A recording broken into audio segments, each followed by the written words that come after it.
La dernière lettre gagne est un jeu orienté sur la maîtrise de la langue, destiné aux élèves de grande section de maternelle. Il peut être également proposé à des élèves de fin de moyenne section dans la mesure où le conte Le Chaboté a été abordé en classe.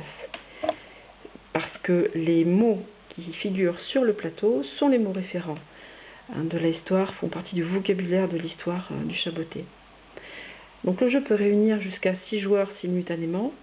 Chaque joueur possède sa grille d'emplacement de pions, les pions qu'ils vont gagner à chaque fois qu'ils vont marquer des points en complétant un mot, c'est-à-dire en posant la dernière carte du mot.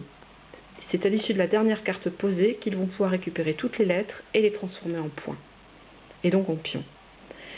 Donc l'objectif est d'arriver à une stratégie pour que les élèves puissent choisir de poser la carte qu'ils tirent ou de ne pas la poser. Par exemple, chacun son tour, les élèves, les joueurs vont tirer une carte dans la boîte et vont la poser à l'emplacement disponible pour la lettre. Donc un autre joueur joue, le B, il l'installe à la place. Ici, le A. Le joueur a une chance à un moment donné de pouvoir récupérer la dernière carte, ou pas. Donc il a le droit soit de garder sa lettre, soit de la poser.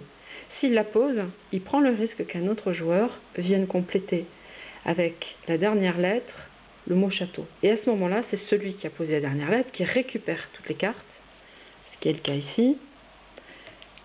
Il pose la dernière lettre, 1, 2, 3, 4, 5, 6, 7 lettres. Il récupère 7 lettres, donc 7 pions, qu'il va pouvoir poser à l'emplacement sur sa grille. En précisant que chaque grille a une façon de disposer les pions de manière à pouvoir les comparer facilement à l'issue de la partie pour savoir quel joueur a gagné le plus de points. Donc la stratégie permet aux élèves petit à petit de gagner plus ou moins de points suivant qu'ils choisissent. Ils orientent en fait placer des lettres sur des petits mots. On a plus de chances de gagner à l'issue de la partie si on a complété des grands mots plutôt que des petits. Donc plusieurs stratégies à mettre en place au fur et à mesure du jeu.